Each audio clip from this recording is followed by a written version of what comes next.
बिस्मिल्लाहिर्रहमानिर्रहीम। मेरा नाम हुसैन है और आज हम इस्लामिक स्टडीज़ का पहला लेक्चर डिस्कस करेंगे। डियर स्टूडेंट्स, इस कोर्स में जैसा कि हम जानते हैं कि हायर एजुकेशन कमीशन की तरफ से ये कोर्स तमाम अंडर ग्रेड प्रोग्राम्स में कंपलसरी है और चाहे आप MBBS कर रहे हों या इंजीनियरिंग पढ़ रहे हों या बिज़नेस के स्टूडेंट्स हों, आपको इस्लामिक स्टडीज़ पढ़ना ही है। मेरे ख़्याल से हमें सबसे पहले ये सवाल अपने आप से पूछना चाहिए कि हम ये कोर्स क्यों पढ़ रहे हैं, और ख़ुसूसन उस वक्त जबकि हम करीबन पिछले 12 साल यानी हम क्लास 1 से इंटर तक जो है इस्लामिक स्टडीज़ पढ़ चुके होते हैं और अब दोबारा हम इस्लामिक स्टडीज़ क्यों पढ़ेंगे। ये वो सवाल है जिसका हमें जवाब देना है ताकि हम इस कोर्स को अच्छे तरीके से पढ़ सकें।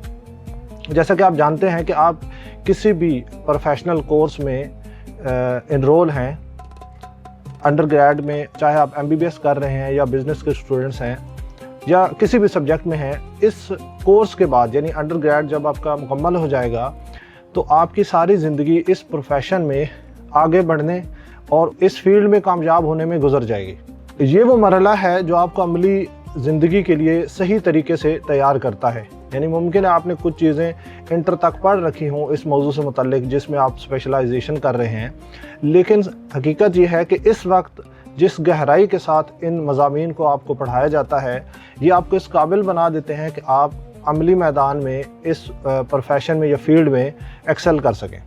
इस्लामिक स्टडीज़ का भी यही मामला है। यानी इस्लामिक स्टडीज़ जो आपने क्लास 1 से इंटर तक पढ़ी थी उसकी गहराई इतनी ज़्यादा नहीं थी कि आपको अमली ज़िंदगी के लिए भरपूर तरीके से तैयार कर सके। ज़ाहिरन आपने जो इस्लामिक स्टडीज़ पढ़ी है उसमें आप नमाज भी पढ़ते होंगे, आपने नमाज पढ़ ली होगी, आपने अकायद का तारुफ़ और कुछ इबादात का तारुफ़ और कुछ अखलाक और मामलात के हवाले से चीज़ें जान ली होंगी। लेकिन हकीकत ये है कि ये वो जगह है जहाँ पे इस्लाम के मफ़ाहीम की हकीकी गहराई के साथ आप आशना हो सकते हैं, आगाह हो सकते हैं और आप अमली ज़िंदगी में इस्लाम और इस्लामी तालीमात से बेहतरीन तरीके से किरदार अदा कर सकते हैं और बेहतरीन ज़िंदगी गुजार सकते हैं। अब हम समझते हैं कि दीन क्यों ज़रूरी है। यानी ख़ुद इस्लामिक स्टडीज़ में हम इस्लाम को स्टडी कर रहे हैं, लेकिन उससे पहले हमें इस बात का जवाब देना होगा कि बिल-आखिर दीन की ज़रूरत ही क्यों है। क्या दीन के बगैर एक माशरा नहीं चल सकता? क्या दीन के बगैर एक माशरा सर्वाइव नहीं कर सकता? आज दुनिया में बहुत सारे ममालिक ऐसे हैं जो तरक्की याफ्ता हैं और वो सर्वाइव कर रहे हैं। तो फिर आखिर दीन का काम क्या है? दीन का सबसे बुनियादी काम उन बुनियादी सवालों का जवाब देना है जिन तक अक्ल नहीं पहुंच सकती।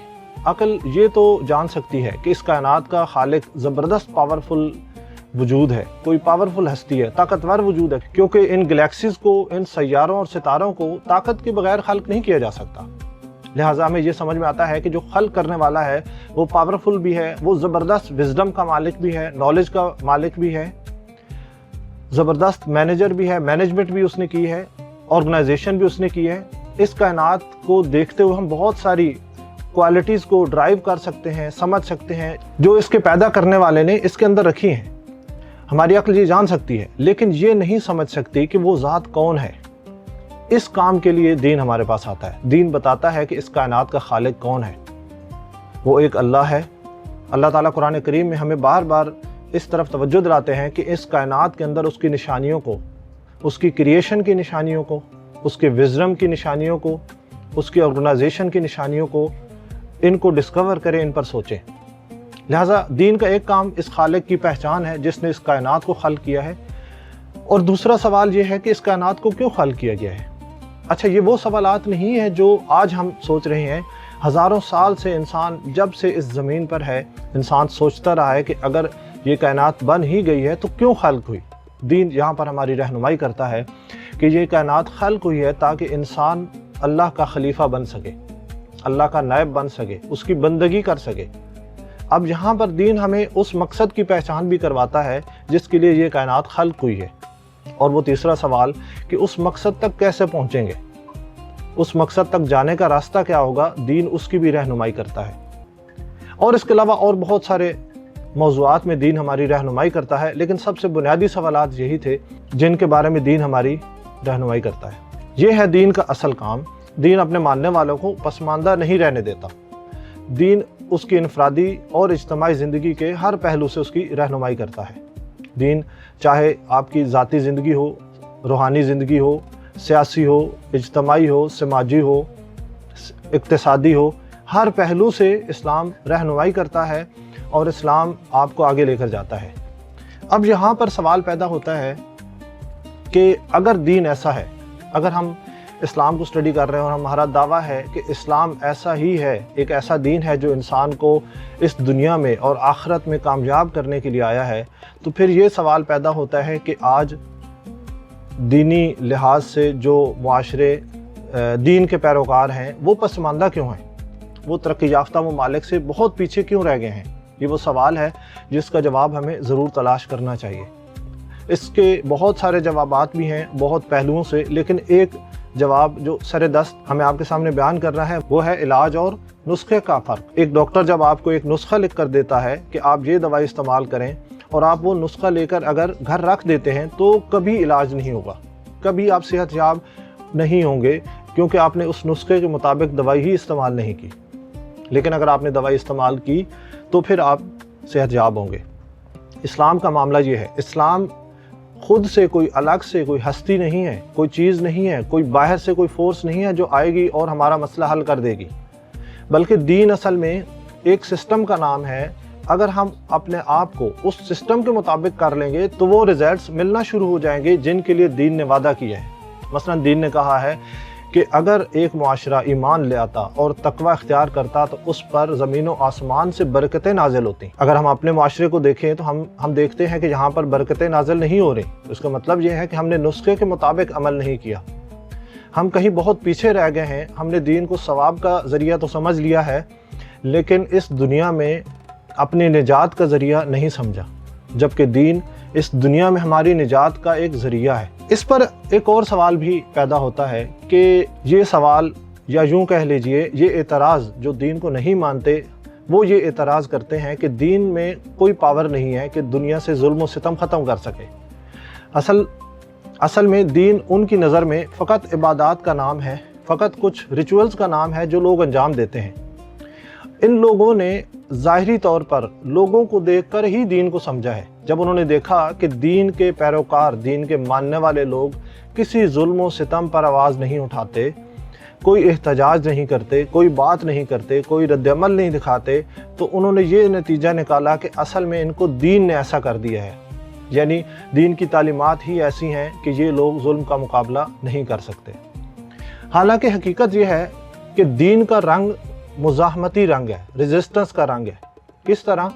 हम देखते हैं कि इंसान के अंदर खैर व शर से मुताल्लिक अल्लाह ने रहनुमाई भी रखी है और उसके अंदर वो ताकतें भी हैं जो उसको अच्छाई और बुराई की तरफ ले जा सकती हैं।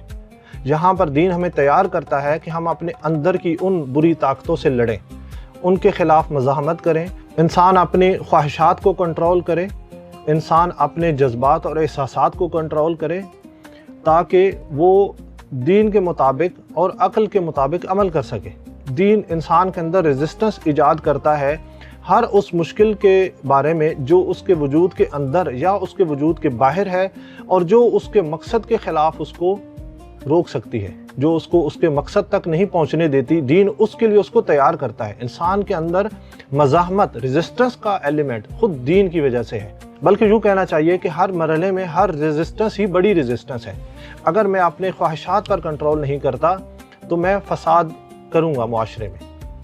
इसी तरह अगर मैं अपने एहसासात, जज्बात को कंट्रोल नहीं करूँगा, अगर मैं अपने ज़माने की सख्तियाँ, अगर मैं मौसमी सख्ती को बर्दाश्त नहीं करूँगा, अपनी नींद से मुकाबला नहीं करूँगा, तो मैं खुदा के रास्ते पर नहीं चल सकता। यानी दीन की तालीमात ही ऐसी हैं कि इंसान ना सिर्फ ये कि अपने वजूद के अंदर बल्कि अपने वजूद से बाहर इस मुआशरे में होने वाले हर किस्म के जुल्म व सितम के मुकाबले में तैयार होता है। ये दीन की तालीमात का मंतकी नतीजा है।